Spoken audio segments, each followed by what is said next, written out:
ఓం గురుదేవ్. నమస్కారం. నా పేరు శాంతాజీ. నేను న్యూమరాలజిస్ట్.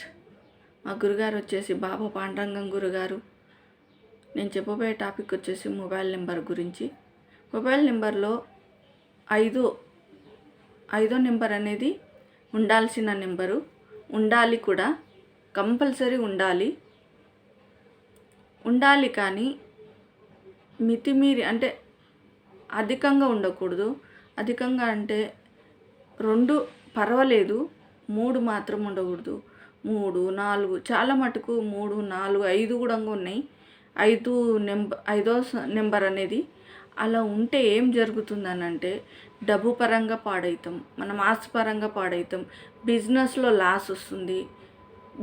అసలు 5వ నెంబరు బిజినెస్ సంఖ్య కాబట్టి 5 మీకు 3 సార్లు కావచ్చు, 4 సార్లు కావచ్చు, ఆ రకంగా వచ్చిందనుకోండి చాలా అంటే చాలా ప్రమాదంలో పడతారు.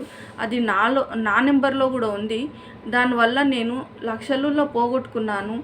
లాభం అనేది వచ్చినట్టే వస్తుంది, పోతుంది. లాభం రాదనికే కాదు, వస్తుంది, కంపల్సరీ వస్తుంది, వచ్చినట్టే వస్తుంది, పోతుంది. అది ఎందుకంటే మనం అనుభవించిన వాళ్ళకే తెలుస్తుంది. ఆ నెంబరు అందరికీ ఉండదు.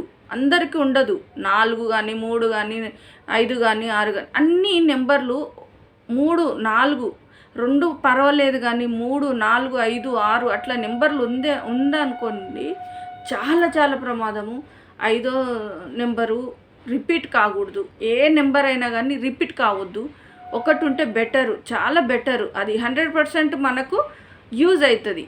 కాబట్టి మీరు దయచేసి మొబైల్ నెంబర్లు ఏదో మనం కొంటాము, తీసుకుంటాము, కానీ దానివల్ల చాలామంది చనిపోయిన వాళ్ళు ఉన్నారు, ప్రాబ్లమ్స్ ఉన్నారు, లేని కిరికిరిలు రావడం అట్లాంటివి ఉన్నాయి.